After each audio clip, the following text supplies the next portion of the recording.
ሰላምና ጤና በያላችሁበት ይድረሳችሁ ውድና የተከበራችሁ ቤተሰቦቻችን እንደምን አላችሁልን? ከሁለተኛው የዩቲዩብ ቻናላችን አዲስ ስፖርት ልዩ የተለያዩ ስፖርታዊ ጉዳዮችን ልናካፍላችሁ እነሆ ዳግም ተገናኘን። ስለምታደምጡን ቆይታችሁን ከኛ ጋርም ስለምታደርጉ እጅጉን ከልብ አድርገን ነው የምናመሰግነው። በዛሬ ፕሮግራማችን የተለያዩ ስፖርታዊ ጉዳዮችን ወደ እናንተ እናደርሳለን። ከነዚህ መካከል ትልልቆቹን የአውሮፓ ክለቦች የተመለከቱ እጅግ በርከት ያሉ የዝውውር ጉዳዮች እየተነሱ ነው። በተለይ በርካታ ክለቦች ስለ ጥር ተጫዋቾች የዝውውር መስኮት ከወዲሁ በማሰብ ላይ እንደሚገኙ የሚያሳዩ መረጃዎችን እየተመለከትን እንገኛለን። እነሱን መረጃዎች እያነሳሳን ቆይታን እናደርጋለን። እናንተም ውድ ቤተሰቦቻችን እስከ ፕሮግራማችን ፍጻሜና ማብቂያ ድረስ አብራችሁኝ እንድትቆዩ ነው በአክብሮት የምጋብዘው። ለተከታዮቹ ደቂቃዎች አብረን እንቆያለን። ከመሸጋገሪያ በኋላ በድጋሚ ተመልሰን ስንመጣ የተለያዩ ስፖርታዊ ጉዳዮችን ማንሳታችንን የምንቀጥል ነው የሚሆነው። ፏርባሩ ፕሮግራሙን እየመራው ከእናንተ ጋር ቆይታን አደርጋለሁ ከመላው የስቱዲዮ ባለሙያዎች ጋር በመሆን አብራችሁኝ እንድትቆዩም በአክብሮት ጋበዝኩኝ።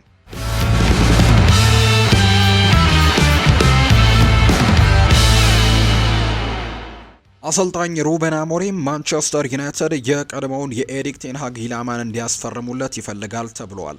ማንቸስተር ዩናይትድ ቀደም ሲል በዝውውር ፍላጎቱ ላይ የነበረውን የባርሴሎናውን የመሃል ሜዳ ተጫዋች ፍራንኪ ዲዮንግን እንደገና እየተመለከተው እንደሆነም ዘገባዎች ይወጣሉ።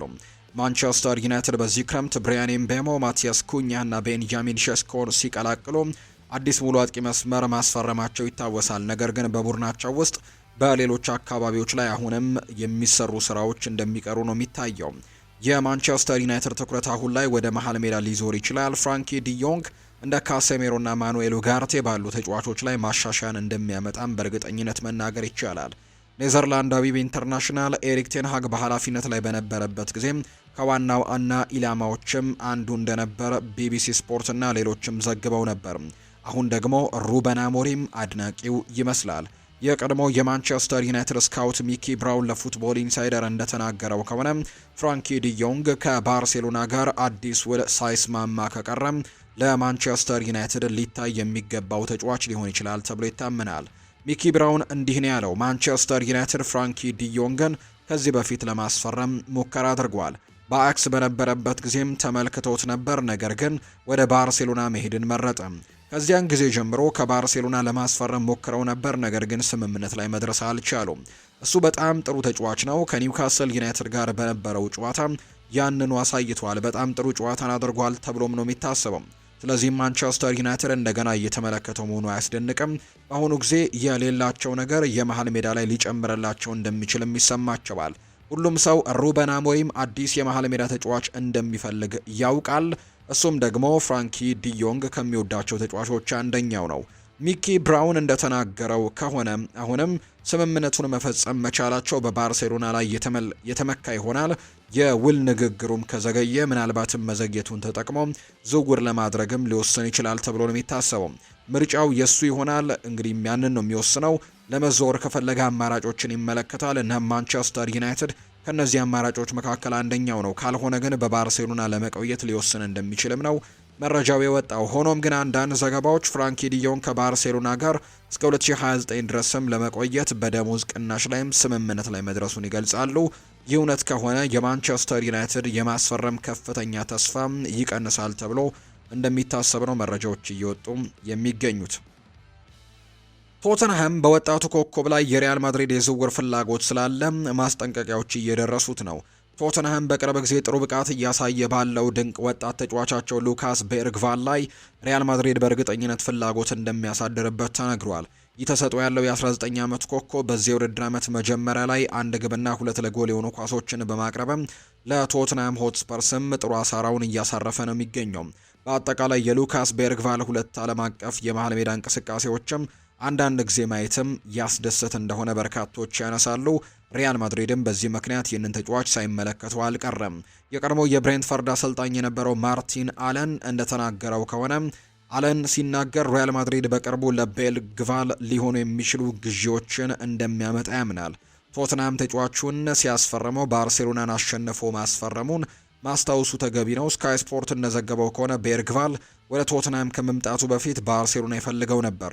ስለዚህ ይህ ኮከብ ደግሞ በአውሮፓ ውስጥ በዋና ዋና ክለቦች የፍላጎት ዝርዝር ውስጥም የነበረ ምርጥ ወጣት ተሰጥኦ መሆኑ ግልጽ እንደሆነ ይነገራል። ሪያል ማድሪድ በቅርቡ ለቶትናም ሆትስፐርስ አሳሳቢ ሊሆን ይችላል ተብሎ ይታሰባል።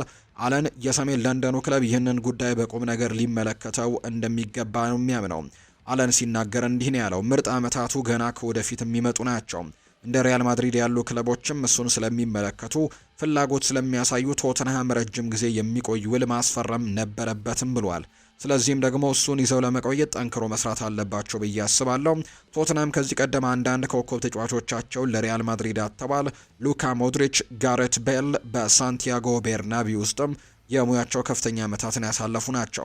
የስፐርስ ደጋፊዎች በድንቅ ብቃቱ እያስደነቀ ያለውና ክለቡን በጥሩ ንግድ እያስፈረመ ያስመሰከረው በኤርግቫን ላይ ተመሳሳይ ነገር እንዳይፈጠር ተስፋ ያደርጋሉ።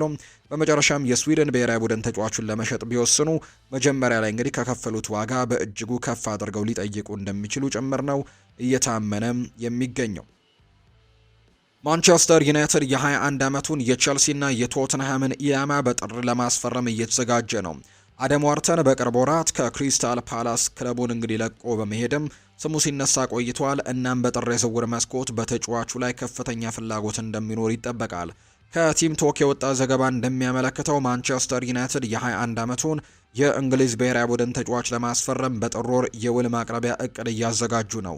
ሆኖም የቼልሲና ቶትንሃም ተቀናቃኝነት ይገጥመዋል። እነዚህ ክለቦችም የተጫዋቹን ሁኔታ በቅርበት እየተከታተሉ ናቸው። እሱ በፕሪሚየር ሊግ ውስጥ ካሉ ምርጥ ወጣት ተጫዋቾች አንደኛው ሲሆን ከፍተኛ ክለቦች እሱን ለማስፈረም መፈለጋቸው አያስደንቅም። ነገር ግን ማንኛውም ክለብ በጥር ወር አጋማሽ ላይ ከክሪስታል ፓላስ ማስወጣት እጅግ በጣም ከባድ ይሆናል። የውድድር ዓመቱ መሃል ላይ ከምርጥ ተጫዋቾች አንዱን መሸጥም የውድድር ዘመኑን እቅዳቸውን ያናጋባቸዋል። ከዚህ በተጨማሪ ተጫዋቹ ራሱን ክለቡን ለቆ ለመውጣት እየገፋ አይደለም። ክሪስታል ፓላስም ለመሸጥ በምንም አይነት ጫና ውስጥም የገባ አይደለም። ማንቸስተር ዩናይትድ፣ ቼልሲ ወይም ቶትንሃም እሱን ለማስፈረም እድል እንዲኖራቸው እስከ ክረምቱ የዝውውር መስኮት ድረስም መጠበቅ ሊኖርባቸው ይችላል። ማንቸስተር ዩናይትድ ከጥልቅ ሜዳ የጨዋታ ፍጥነትን መቆጣጠር የሚችልና በመከላከል ረገድም ከኋላ የሚረዳ ተጫዋች ያስፈልገዋል። የ21 ዓመቱ አደም ዋርተን ይህንን መገለጫ በእርግጠኝነት ያሟላል። አደም ዋርተን በመሃል ሜዳ ላይ ያለባቸውን ችግሮች መፍታት የሚችል ሲሆን ወደ ዓለም አቀፍ ደረጃም የሚያድግ አቅም አለው። በተመሳሳይ ቼልሲም በመሃል ሜዳው የበለጠ ቁጥጥር ያስፈልገዋል። የ21 ዓመቱ ኮከብ ከኤንዞ ፈርናንዴዝ እና ከሞይስ ካይሴዶ ጋር በመሆን የመሃል ሜዳ ክፍላቸውንም ሊያሟላ ይችላል። ቶትናምን በተመለከተ ደግሞ የ21 ዓመቱ አደም ዋርተን በመሃል ሜዳው ላይ ከዣኦ ፓሊኒሃ ጋር የሚስማማ የቡድን አጋር ሊሆን እንደሚችል ይገመታል። ይህም ደግሞ የበለጠ እንዲሻሻሉና ለዋንጫዎችም እንዲወዳደሩ ይረዳቸዋል። በእነዚህ ሶስቱ ክለቦች ወደፊት ለተጫዋቹ አስደሳች መዳረሻ ሊሆኑ ይችላሉ። መጨረሻ ላይ ግን ወዴት እንደሚያቀና በርካቶች በጉጉት እየጠበቁ ይገኛሉ። ነገር ግን እነዚህ ሶስት ክለቦች ብቻ አይደሉም። ሪያል ማድሪድም የዚህ ተጫዋች ፈላጊ ሊሆን ይችላል ብለው በርካቶች ግምቶቻቸውን እያስቀመጡ ነው የሚገኘው። ቸልሲ በክረምቱ የተጫዋቾች የዝውውር መስኮት የማንቸስተር ሲቲውን ግብ ጠባቂ ጂያንሉጂ ዶናሩማን ለማስፈረም ፍላጎት አሳይቶ የነበረ ቢሆንም በመጨረሻ ግን እሱን ለማስፈረም እንደማይፈልግ ወስነዋል። እንደ ቲም ቶክ ዘገባ ከሆነ ክለቡ ከጣሊያን ብሔራዊ ቡድን ግብ ጠባቂ ዝውውር ለመመለስ የወሰነው ምክንያትም በሚቀጥሉት ሳምንታት ውስጥ ማይክ ሜኞን ማስፈረም እንደሚችሉ በማመናቸው ነው። የኤሲ ሚላኑ ግብ ጠባቂ በውድድር ዓመቱ መጨረሻ ነፃ ወኪል ይሆናል። በክረምቱ የዝውውር መስኮትም ከቼልሲ ጋር በከፍተኛ ሁኔታ ስሙ ተያይዞ ነበር። ሆኖም ግን ሰማያዎቹ ከጣሊያኑ ክለብ ጋር ስምምነት ላይ መድረስ አልቻሉም ነበር። ቼልሲ ለፈረንሳይ ብሔራዊ ቡድን ግብ ጠባቂ የተጠየቀውን ዋጋ ለመክፈልም ፍቃደኛ አልነበረም። አሁን በጥር ወር በተቀነሰ ዋጋ ሊያገኘው እንደሚችል ያምናል። ዝውውሩን ማጠናቀቅ ይችሉ እንደሆነ ደግሞ ለማየትም የሚስብ ነው የሚሆነው። ክለቡን ከተቀላቀለ በኋላ በአቋሙ ብዙም አላስደነቀም በተባለው ሮበርት ሳንቼዝ ላይ ማሻሻያ ማድረግም ያስፈልጋቸዋል። ስፔናዊው ግብ ጠባቂ በቅርቡ ከማንቸስተር ዩናይትድ ጋር በተደረገው ጨዋታም ቀይ ካርድ አይቶ መውጣቱ የሚታወስ ነው። ቡድኑንም መጉዳቱ ይታወሳል። ቼልሲ የመከላከል አቅሙን የሚያሻሽል ተጫዋችም ማስፈረም ይኖርበታል። ማይክ ሜኞን ደግሞ እጅግ በጣም ጥሩ ተጨማሪ ተጫዋች ሊሆን ይችላል።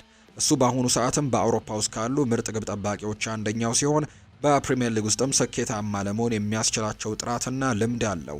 ቼልሲን በእጅጉ ሊያሻሽል ይችላል። የለንደኑ ክለብም የእሱን ደረጃ ያለ ተጫዋችን በቅናሽ ዋጋ ማስፈረም ከቻለ ድንቅ ስራ እንደሚሆንለት ጭምር ነው እየተገለጸም የሚገኘው። አንድ ያልተጠበቀ መረጃ ወጥቷል። አርሰናልና ቼልሲ የሊቨርፑልን ተከላካይ ኢብራሂማ ኮናቴን ለማስፈረም ሊያስቡ እንደሆነ የሚያሳዩ መረጃዎች እየወጡ ነው። የ26 ዓመቱ ተከላካይ በክረምቱ የተጫዋቾች የዝውውር መስኮት ሊወጣ እንደሚችል ይነገራል በሚቀጥለው። እናም የውድድር ዘመኑ መጨረሻ ላይ ነፃ ወኪል ይሆናል። እስካሁን ድረስም ከሊቨርፑል ጋር አዲስ ውል አልፈረመም። እንደ ቲቢአር ፉትቦል ዘገባ ከሆነ ሊቨርፑል ውሉን እንደሚያራዝም እርግጠኛ ቢሆንም በተጫዋቹ ላይ ግን ከፍተኛ ፍላጎት እንደሚጠበቅ ነው የተገለጸው። ይህ ዘገባ እንደሚያመለክተው አሁን ላይ እንግዲህ የሚወጡ ዘገባዎች ለአርሰናል፣ ለቼልሲና ለማንቸስተር ሲቲ ያሉ ክለቦችም ተከላካዩ በሚቀጥለው ክረምት በነፃ ሊገኝ እንደሚችል አሳውቀዋል። ማንኛውም ክለብ ዝውውሩን በተመለከተ ግንኙነት ለመፍጠር ይወስን እንደሆነ ማየቱ አስደሳች ያደርገዋል። ሪያል ማድሪድ በኢብራሂማ ኮናቴ ላይ ያለው ፍላጎት ከፍተኛ ነው። ግሬም ቤሊ ለቲቢአር ፉትቦል ሲናገር እንዲህ ነው ያለው። ለሊቨርፑል ተመራጭ ሁኔታ ለኮናቴ አዲስ ኮንትራት መስጠትና ለማርክ ጉሂ በነፃ ማስፈረም ነው። ነገር ግን ይህ እግር ኳስ ነው፣ ግልጽ ነው፣ ሁለቱም ላይሆኑ ይችላሉ። ሪቻርድ ሂውዝ ግን በዚህ ክረምት እንደ አሌክዛንደር ኢሳክ፣ ሚሎስ ኪርኬዝ እና ሁጎ ኤኪቲክ ያሉ ተጫዋቾችን በማምጣት ከአውሮፓ ታላላቅ ክለቦች ጋርም ፊት ለፊት ተፋጧል። ሊቨርፑል በሜዳ ላይም ሆነ ከሜዳ ውጪ ማንንም አይፈራም። ነገር ግን ከኢብራሂማ ኮናቴ ጋር በተያዘ እንደ ማድሪድ እና ሙኒክ ያሉ ክለቦች ብቻ ሳይሆኑ ሌሎችም ሊጠይቁ እንደሚችሉ ያውቃሉ። ለምሳሌ ቼልሲ በነፃ የሚገኝ ከሆነ ለምን አዲስ የውል ሀሳብ አያቀርብለትም? ምንም እንኳን ወደዚያ ደረጃ ላይ እንደማይደርስም ተስፋ ቢያደርጉም ይህ የ26 ዓመቱ ፈረንሳይ ብሔራዊ ቡድን ተጫዋችም በሊግ ውስጥ ካሉ ምርጥ ተከላካዮች አንዱ በመሆኑ አይካድም። እናም እጅግ በጣም ጥሩ ግዢ ሊሆን ይችላል። ምንም እንኳን አርሰናል በመከላከል መስመር ውስጥም በቂ ተጫዋቾች ቢኖሩትም እንደሱ ያለ ምርጥ ተጫዋችን ማጣት ግን አይፈልጉም። ኢብራሂማ ኮናቴ የጋብሪኤል ማጋሌሽን ሊተካ የሚችል የተሻለ ተጫዋችም ሊሆን እንደሚችል እየተገመተ ነው። በሌላ በኩል ቸልሲ በመከላከሉ ረገድ ደካማ መስሎ ታይቷል። እናም የኋላ መስመሩን ማጥበቅም ያስፈልገዋል። የሊቨርፑሉ ኮከብ የእነሱን የመከላከል አቅምንም በእጅጉ ሊያሻሽል ይችላል ተብሎ ነው የሚታሰበው። ለሱ ዝውውርም ለመንቀሳቀስም ይወስኑ እንደሆነ ማየቱም አስደሳች ያደርገዋል። ተጫዋቹ በሙያው ከፍተኛ ደረጃ ላይ የሚገኝ ሲሆን በፕሪሚየር ሊግ ውስጥም ጥራቱን በተከታታይ አሳይቷል። ክለቡን ከተቀላቀለ ፈጣን ለውጥ ሊያመጣ ይችላል። ኢብራሂማ ኮናቴ በቨርጂል ቫን ዳይክም ድንቅ ተጫዋች ተብሎ የተጠራ ነው። በተመሳሳይ ማንቸስተር ሲቲም በመከላከል ጥልቀት ያስፈልገዋል። ኢብራሂማ ኮናቴ ከመሃል ተከላካዩ ሩበን ዲያሽ ጋርም እጅግ አስደናቂ ጥምረትን መፍጠር ይችላል። እንደሱ ያለ ተጫዋችን ማስፈረም እንደገና ለዋንጫ የሚወዳደር ክለብም ለመስራት በጣም በትልቁ ሊያግዛቸው እንደሚችል ጭምር ነው የሚታመነው። የቀድሞው የአስተን ቪላ አጥቂ ጋብሪኤል አግቦላሆር ብሩኖ ፈርናንዴዝ የማንቸስተር ዩናይትድ ካፕቴን መሆን የለበትም፣ እንዲሁም ደግሞ እሱ ሊደር የሚባል አይነት ተጫዋች አይደለም ሲልም ነው አስተያየቱን የሰጠው። ፖርቱጋላዊ ኮከብ ምርጥ ተጫዋች መሆኑን አምኖ ቢቀበልም የክለቡ ካፕቴን መሆን ያለበት ሃሪ ማጓየር እንደሆነ ግን ያምናል። የእንግሊዝ ብሔራዊ ቡድን ተከላካይ የሆነ ማጓየር የ2023 በአሰልጣኝ ኤሪክ ቴን ሃግ ካፕቴንነት ኃላፊነቱ መነሳት ይታወሳል። አግቦላሆር ለቶክ ስፖርት ሲናገርም እንዲህ ነው ያለው። ሃሪ ማጓየር ነው የካፕቴን ማዕረጉ፣ ከሱ በላይ ለምን እንደወሰዱትም አላውቅም። ብሩኖ ፈርናንዴዝ መሪ የሚባል ተጫዋች አይደለም። እሱ ታላቅ ተጫዋች ነው፣ ነገር ግን በቸልሲው ጨዋታ ላይ ሃሪ ማጓየርን ስመለከት ንቁ ነበር። ጠንካራ አካላዊ ፍልሚያዎች ውስጥ እየገባ ነበር። ለቡድን አጋሮቹም ያናግር ነበር። ፈርናንዴዝ ክለቡን ከተቀላቀለ በኋላ ለማንቸስተር ዩናይትድ እጅግ በጣም ጥሩ አቋም ያሳየ ተጫዋች ነው። ሆኖም ግን ማጓየር በመልበሻ ክፍል ውስጥም የበለጠ መሪ መሆኑ አያጠያይቅም። በሜዳው ላይም የሚያደርጋቸው ድርጊቶች ካፕቴን ባይሆንም እንኳን በተጫዋቾች ዘንድም ከፍተኛ ግምት እንዳለውና ከመሪዎች አንዱ ተደርጎ እንደሚወሰድም ያሳያል ብሏል። የማንቸስተር ዩናይትድ አመራር በቅርቡ የካፕቴንነት ለውጥ የሚያደርግ አይመስለኝም። ፈርናንዴስ የካፕቴንነት አርማውን ይዞ የመቀጠል እድሉ ሰፊ ይመስለኛል። ነገር ግን እኔ የተጫዋች ካፕቴን የመሆን እድሉ መሆን አልነበረበትም፣ ሊደር የሚባል አይነት ተጫዋች አይደለም ሲልም ጭምር ነው ጋብሪኤል አግቦላሆር ሀሳቡን እየሰጠም የሚገኘው። እንደ ዘ ዴይሊ ሜል ዘገባ ከሆነ ሁለት የፕሪሚየር ሊግ ክለቦች የአርሰናሉን አጥቂ ጋብሪኤል ሄሱስን በጥር የዝውውር መስኮት ለማስፈረም እድልን በተመለከተ ጥያቄዎችን እንዳቀረቡ እየተነገረ ነው። ብራዚላዊው አጥቂ አሁንም በከባድ ጉዳት እያገገመ ቢሆንም የ2026 የዓለም ዋንጫ በአእምሮ ላይ አለ። በመሆኑም በዚህ ክረምት ክለቡን ለቆ መሄድም አማራጮችን እየፈለገ ነው። ዌስትሃምና ኤቨርተን የጋብሪኤል ሄሱስን ሁኔታ የጠየቁና እሱን ደግሞ ሊያስፈርሙ ይችላሉ ተብሎ የተጠቀሱ ሁለት ክለቦች ናቸው። ጋብሪኤል ሄሱስ ወደ ትውልድ ሀገሩ ብራዚል የመመለስ ፍላጎት ሊያድርበት ቢችልም በሚቀጥለው ዓለም ዋንጫ በካርሎ አንቸሎቲ እቅድ ውስጥም ለመግባት በመፈለጉ ምክንያት የመጀመሪያ ቡድን ውስጥ መጫወት ለሱ ቁልፍ ይሆናል ተብሎ ይታሰባል። እንደ ዘገባዎች ከሆነ ካላቸው ምንጮች በተረዳነው መረጃ መሰረት ጋብሪኤል ሄሱስ በጥር ወር አርሰናልን ለመልቀቅ ክፍት ነው። ለ2026 የዓለም ዋንጫ የካርሎ አንቸሎቲ ቀልብን መሳብ እንደሚችልም ይሰማዋል። ነገር ግን ለመጫወትም ቋሚ ደቂቃዎች ያስፈልጉታል። ወደ ብራዚል የመመለስ ፍላጎት አድሮበታል። ሆኖም ግን የፕሪሚየር ሊግ ክለቦች ፍላጎት አላቸው። ዌስትሃም እና ኤቨርተን ደግሞ ጠይቀዋል። እስካሁን ከዚህ በላይ ምንም አዲስ ነገር የለም። ይሁን እንጂ ጋብርኤል ሄሱስ ከፍተኛ ደሞዝ የሚያገኝ በመሆኑ በአሁኑ ወቅት በኤምሬትስ ስቴዲየም የሚያገኘውን በሳምንት 265,000 ፓውንድ የሚጠጋ ደሞዝ መክፈል የሚችል ክለብ ይገኝ አይገኝ ለማየትም ይታያል። በዚህ ክረምት ቪክተር ዮኬሬሽ በመፈረሙ ጋብርኤል ሄሱስ ስራውን ለማነቃቃት ከፈለገ አርሰናልን የሚለቅበት ጊዜ በእርግጠኝነት ደርሷል። ይህ የ28 ዓመቱ ተጫዋች አሁንም በከፍተኛ ደረጃ ትልቅ አስተዋጽኦ ለማድረግ አቅም ቢኖረውም በአርሰናል ያሳለፈው ጊዜ ግን የተለያዩ ምክንያቶች የተሳካለት አይመስልም። አርሰናሎች እንደ ቪክተር ዮኬሬሽ ያለ በሳጥን ውስጥም የበለጠ ተፈጥሯዊ ግብ አስቆጣሪ ያስፈልጋቸው ነበር። በተጨማሪም ጋብርኤል ሄሱስ በሰሜን ለንደን በቆየበት ጊዜም በአካል ብቃት ወይም በፊትነስ ጋር በተያያዘ መጥፎ ነገሮች ሲገጥሙት እንደነበር የምናስታውሰው ነው። ሊቨርፑል በክረምቱ የዝውውር መስኮት የክሪስታል ፓላሱን ተከላካይ ማርክ ጉሂን ለማስፈረም ከፍተኛ ፍላጎት አሳይቶ እንደነበር ይታወቃል። ይህም የእንግሊዝ ብሔራዊ ቡድን ተጫዋች ወደ አንፊልድ ሊያመራ እንደሚችል ዝውውር ከሕክምና ምርመራ ለማድረግም ሊቨርፑል ደርሶ የነበረ ቢሆንም ፓላስ በመጨረሻው ደቂቃ አቋሙን በመቀየር ተጫዋቹን በክለቡ ለማቆየት ወስኗል። ማርክ ጉሂ በዚህ ውሳኔ በመጨረሻም ቅር ቢሰኝም በሴልኸርስት ፓርክ ያለው ውል ግን ወደ መጨረሻው ዓመት በመግባቱ በተለይም አሁን ላይ በስካይ ስፖርት በወጣው መረጃ መሰረትም ወደፊት ክለቡን ለቆ መውጣቱ አይቀሬ ነው። ያ ዝውውር የመጨረሻው ሰዓት ከከሸፈ በኋላ በቅርብ ጊዜ ሁኔታዎች በተለይም የሊቨርፑሉ ጆቫኒ ሊዮን የረጅም ጊዜ ጉዳት የክረምቱ የዝውውር ወሬ ላይ በድጋሚ አቀጣጥሎታል። የስካይ ስፖርት ዘጋቢ የሆነው ቶም ዋይት ሲናገር ስለ ጉሂ በክሪስታል ፓላስ ያለው የወደፊት እጣ ፈንታ አዲስ መረጃ ያቀረበ ሲሆን አርኔ ስሎት ተከላካዩን በጥር የዝውውር መስኮት ለማስፈረምም እድሉን ከፍ እንዲል አድርጎታል። ዋይት እንዲህ ሲል የተናገረው በጣም የሚስብ ነገር ነው። ስለ ሊቨርፑል የመሃል ተከላካዮች ስናወራ አሁን አዲስ መረጃ፣ ትልቅ ዜና አለ። ማርክ ጉሂን በተመለከተ ደርሶናል። ክሪስታል ፓላስ በእውነታው ማርክ ጉሂን በክለቡ ያሳለፈው ጊዜ ማብቃቱን እየተቀበለ እንደሆነ ተናግሯልና ክለቡ አምበላቸውን በፓላስ ለረጅም ጊዜ ለማቆየትም ማሳመን እንደሚቸገሩ ነው ያመነው። ተጫዋቹን በተመለከተ ስለሚቀርቡ እርምጃዎች የተረጋጋ ነው።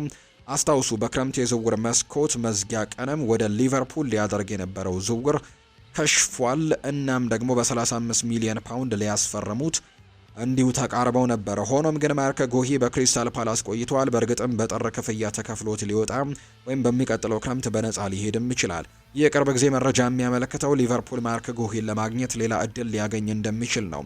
እናም በዚህ ሁኔታ ውስጥ ደግሞ ለነሱ ሊመቹ ይችላሉ። ፓላስ ወደፊት እጣ ፈንታው ሌላ ቦታ ላይ መሆኑን መቀበሉ ከጂዮቫኒ ሊዮን ጉዳት በኋላም በሊቨርፑል የተፈጠረው አዲስ የመከላከል ክፍተት ጥምረትም በጥር ወር ላይ ዝውውሩን እውን የመሆን እድሉን ከፍ ያደርገዋል።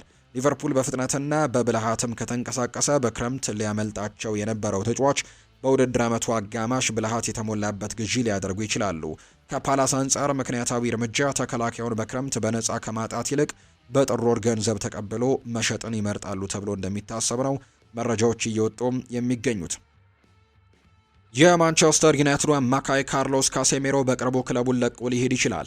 በፌጃስ በኩል በወጣ ዘገባ መሰረት የማንቸስተር ዩናይትድ ከፍተኛ አመራሮች ኮንትራቱን ላለማደስ ወስነዋል። እናም ደሞዙን ከክለቡ የሂሳብ መዝገብ ላይም ለማውጣት እየፈለጉ ነው። ብራዚላዊው ከፍተኛ ደረጃ ያለው ተጫዋች ቢሆንም በምርጥ ብቃቱ ላይ አልቆየም። እርሱ ወጥነት የጎደለው ሊሆን ስለሚችል ማንቸስተር ዩናይትድ ከእርሱ ጋር መለየትን ይመርጣል ተብሏል። እርሱ ቀደም ሲልም ከፍተኛ ተጫዋች ተብሎ ተገልጿል። እናም በከፍተኛ ደረጃ ራሱን ማረጋገጡ ምንም ጥርጥር የለውም።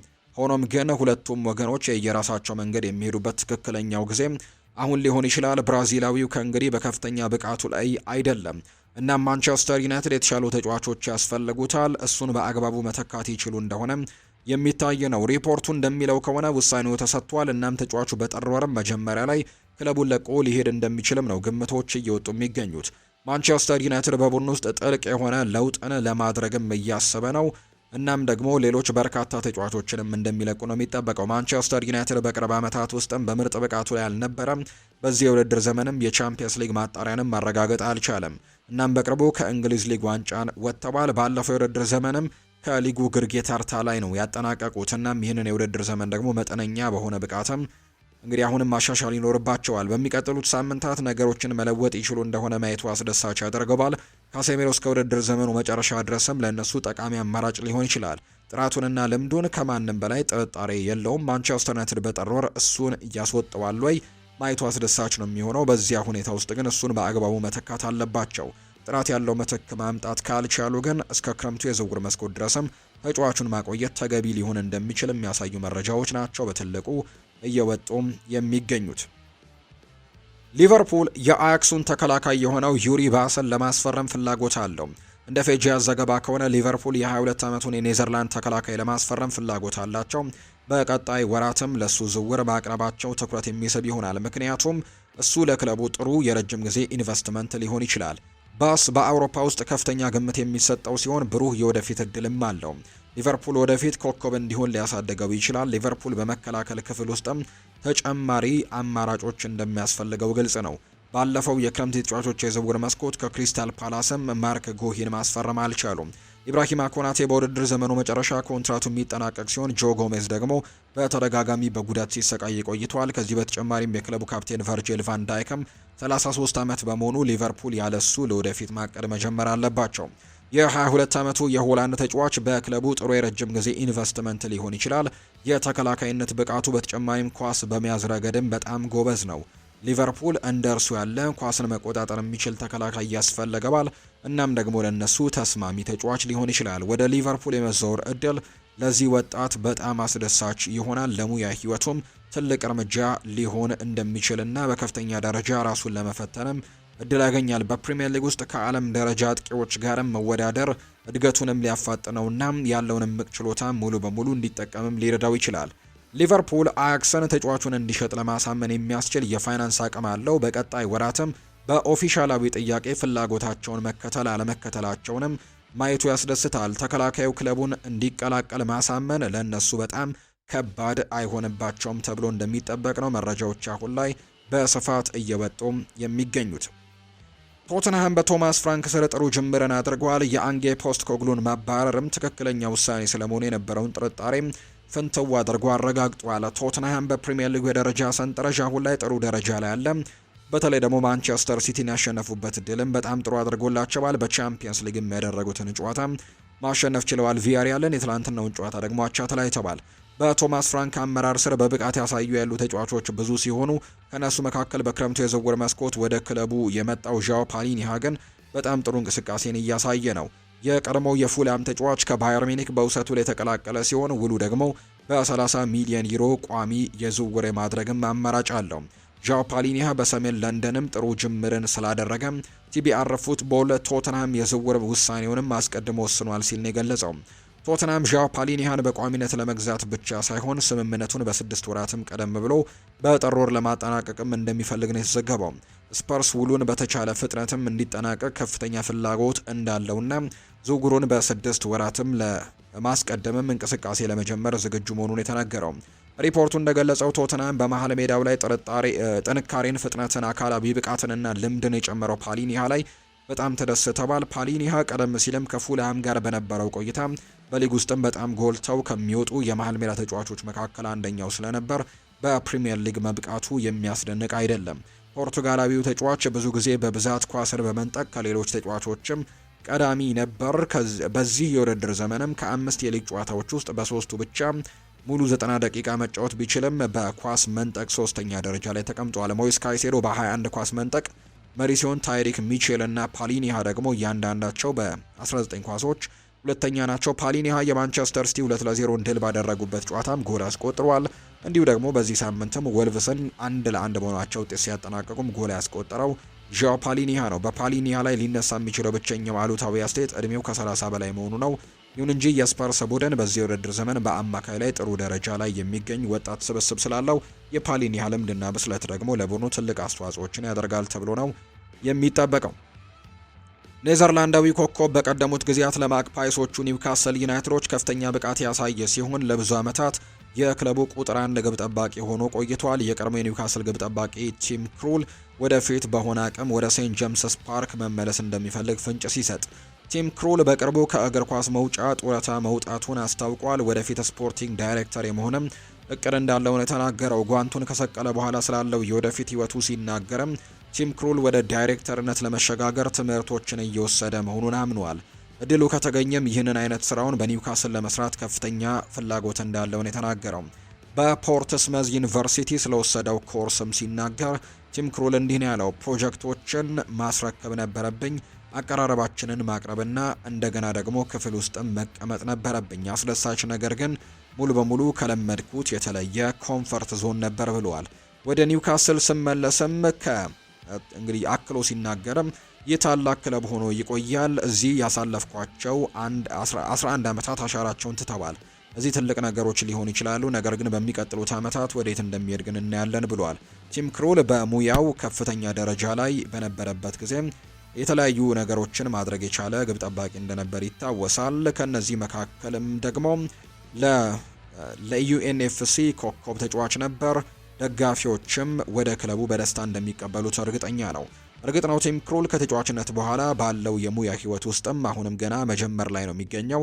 ስለዚህም በወራት ውስጥም በቀጣዮቹ ዓመታት የስፖርት ዳይሬክተር የመሆን ጥረቱ እንዴት እንደሚሄድም ማየት ይኖርበታል። ልክ እንደ ኒውካስል ባሉ ትልቅ ክለቦች ውስጥም በቀጥታ ስራ መጀመር ቀላል ባይሆንም ስለ ክለቡ ያለው እውቀትና ከቦታው ላይ ያለው ትስስርም እድሎችን በእርግጠኝነት ጥሩ አድርጎ አስተዋጽኦ ያበረክትለታል ተብሎ እንደሚጠበቅ ነው መረጃዎች በትልቁ አሁን ላይ እየወጡ የሚገኙት። ውድና የተከበራችሁ ቤተሰቦቻችን ለዛሬ የያዝንላችሁ አዳዲስ ስፖርታዊ ጉዳዮቻችን ከሁለተኛው የዩቲዩብ ቻናላችን አዲስ ስፖርት ልዩ እነዚህን ነው የሚመስሉት። ስለተከታተላችሁን ስላደመጣችሁን ቆይታችሁ ከኛ ጋር ስለነበር እጅጉን ከልብ አድርገን እናመሰግናለን። ፉአድ ባህሩ የዛሬውን ፕሮግራም ከመላው የስቱዲዮ ባለሙያዎች ጋር በመሆን እየመራው ከናንተ ጋር ቆይታን አደረግኩኝ። በቀጣይ ፕሮግራሞቻችን ሌሎች ስፖርታዊ ጉዳዮችን ሌሎች አዳዲስ መረጃዎችን አካተን በድጋሚ ደግሞ የምንገናኝበት ፕሮግራምን ይዘን ወደ እናንተም የምንቀርብ ይሆናል። ለዛሬ ግን ስላደመጣችሁኝ ስለተከታተላችሁኝ ቆይታችሁ ከኛ ጋር ስለነበር ከልብ አድርጌ አመሰግናለሁ። መልካም ጊዜ መልካም ቀን እንዲሆንላችሁም በአክብሮት ነው የምመኘው።